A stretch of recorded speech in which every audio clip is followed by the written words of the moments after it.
কিফিল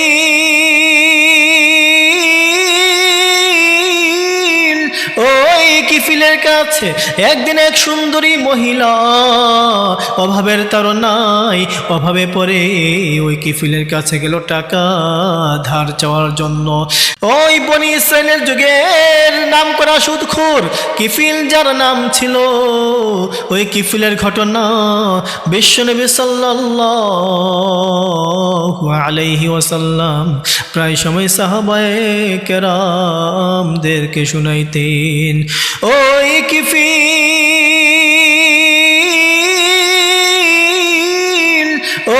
কিফিলের কাছে একদিন এক সুন্দরী মহিলা অভাবের তাড়নায় অভাবে পড়ে ওই কিফিলের কাছে গেল টাকা ধার চাওয়ার জন্য।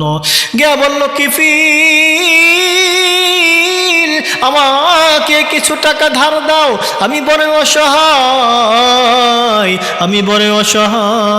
আমাকে কিছু টাকা ধার দেও কিফিল, পরে আমি তোমাকে দিয়ে দেব। ওই কিফিল বলল, না না না, আমি কাউকে টাকা ধার দেই না, তুমি যদি আমাকে লাভ দাও, টাকার লভ্যাংশ দাও, তবে আমি তোমার কাছে টাকা লাগাবো। ওই মহিলা বলল, কিফিল রে, আমি যদি তোমাকে লাভই দিতে পারতাম তাহলে কি আর তোমার কাছে আমি টাকা চাইতাম, তোমার কাছে কি আমি টাকা ধার চাইতাম? ওই মহিলার জবাবে ওই কিফিল বলল, তোমাকে আমি ধার দিতে পারবো না। কিফিল আবার চিন্তা করলো,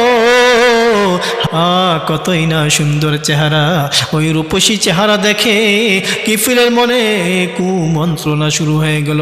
কিফিল বলল, মহিলা, তোমাকে আমি টাকা ধার দেবো একটি শর্তে, সেই শর্ত হচ্ছে তুমি আমাকে ডেট দাও, একটা সময় দাও, একদিন সময় দাও, যে সময়ে তোমার সঙ্গে আমি তোমার বাড়িতে জিনায় লিপ্ত হব।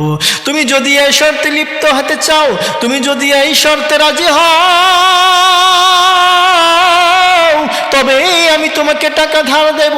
মহিলা বড়ই অভাবী, এটাকেই বলে মানুষের অভাবের কারণে মানুষের স্বভাব নষ্ট হয়ে যায়। ওই মহিলা চিন্তা করে বলল, আচ্ছা ঠিক আছে, তুমি অমুক দিন অমুক সময়ে তুমি আমার বাড়িতে যেও, আমি রাজি হয়ে গেলাম, আমি রাজি, তুমি অমুক দিন আমার বাড়িতে হাজির হইও, আমি রাজি হলাম। ওই কিফিল একদিন ওই তার দেওয়া সময় অনুযায়ী ওই মহিলার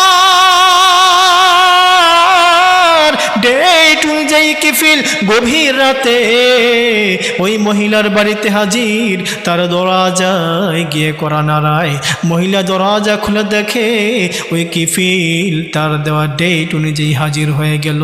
তার সঙ্গে জিনায় লিপ্ত হওয়ার জন্য কিফিল হাজির। ও ভাই, ও বন্ধু আমার, কিফিল জিনার এমন এক পর্যায়ে চলে গেল, কিফিল জিনার সর্বচূড়ান্ত পর্যায়ে চলে গেল। কিফিল জামা কাপড় খুলে ওই মহিলার দুই উরুর উপরে চেপে বসলো, আর ওই সময় ওই মহিলা অন্যদিকে মুখ ফিরিয়ে কান্না করতে লাগলো। আর ওই অবস্থা দেখে কিফিল বলল, তুমি কান্না করছো কেন? আমি কি তোমাকে ডেট দিয়েছি নাকি তুমি তোমাকে ডেট দিয়েছো? তুমি তো রাজি হইলা আমার সঙ্গে জিনা করতে, তবে তুমি কান্না করছো কেন? ওই মহিলা বলল, কিফিল রে, আমি জীবনে কোনোদিন জিনা করি নাই, আমি আল্লাহর ভয়ে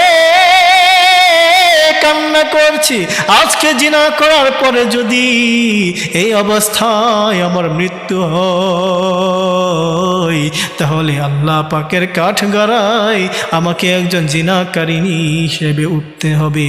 ওরে কিফিল, আমি এই জন্য আল্লাহর ভয়ে কান্না করি। কিফিল চিন্তা করলো, মহিলার এই একটি কথার মাধ্যমে কিফিলের দিল পরিবর্তন হয়ে গেল, কিফিলের ভিতরে পরিবর্তন শুরু হয়ে গেল।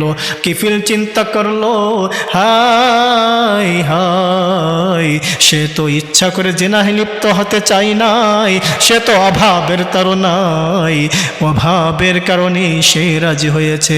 সে আল্লাহকে ভয় পায়, সে আল্লাহর ভয়ে কান্না করে। ওই কিফিল ডাক দিয়ে করে, মহিলা, ও মহিলা, আমি আজকে এখান থেকে তোমার সামনে খাটি দিলে তওবা করলাম, আমি জীবনে আর কোনোদিন কোনো গুনার কাজে লিপ্ত হব না। আল্লাহ পাক রব্বুল আলামিন কিফিলের দোয়া কবুল করে নিলেন, কিফিলের খালেস দিলের তওবা আল্লাহ পাক কবুল করে নিলেন। কিফিল জামা কাপড় পরিধান করে বাড়ির দিকে দৌড়ায়, বাড়ির দিকে দৌড়ায়া যায়। ওই রাতে কিফিল আল্লাহ পাক রব্বুল আলামিন আযাইলের মাধ্যমে ওই রাতে কিফিলের জানটাকে কবজ করে নিয়ে যান। ওই দিকে এলাকার মানুষেরা খবর শুনে সবাই আনন্দ মিছিল শুরু করে দিল, কিফিল মরেছে, জালেম মরেছে। ও ভাই, এটাই তো দুনিয়ার নিয়ম।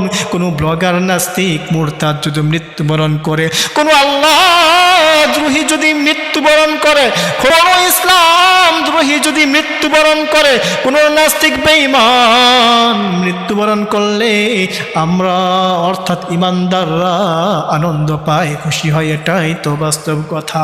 এই দুনিয়ার নিয়ম অনুযায়ী এলাকার মানুষেরা তারা বড়ই খুশি, জালেম মরেছে।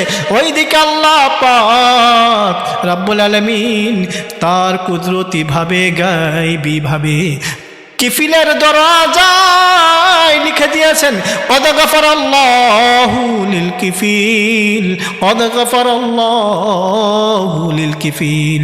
হে মানুষেরা, তোমরা কিফিলকে জালেম বলো না, কিফিলকে আল্লাহ ক্ষমা করে দিয়েছেন। কিফিলের জিন্দগির জীবনের সমস্ত গুনাহ আল্লাহ মাফ করে দিয়েছেন। তোমরা কিফিলকে জিনাখোর বলো না, তোমরা কিফিলকে সুদখোর বলো না, তোমরা কিফিলকে পাপাচারী বলো না। আল্লাহ পাক রব্বুল আলামিন খাঁটি দিলের তওবা কবুল করেন। ভাই বন্ধু আমার, এমনও হতে পারে আপনার ছোট্ট থেকে ছোট্ট একটি আমলের উসিলায় আল্লাহ আপনাকে জান্নাতবাসী করতে পারেন। ও ভাই, ও বন্ধু আমার, সুতরাং কোনো ছোট নেক আমলকেও ছোট মনে করা যাবে না। জানি না আল্লাহ পাকের দরবারে কোন ছোট আমলটাই গ্রহণযোগ্যতা লাভ করে। সুতরাং আমাদের প্রত্যেককে উচিত অসহায় যারা আছে তাদের পাশে দাঁড়ানো, তাদেরকে দেখাশোনা করা, তাদের প্রতি খেয়াল খবর রাখা। ও ভাই বন্ধু আমার, কাল কঠিন ময়দানে আপনার প্রতিবেশীর হকের জন্য আল্লাহ পাকের কাঠগড়ায় দাঁড়াতে হবে।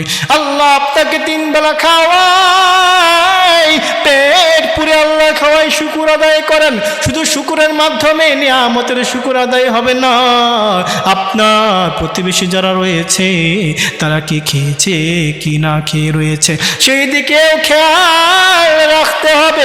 নতুবা আল্লাহ পাকের কাঠগড়ায় আপনাকে দাঁড়াতে হবে।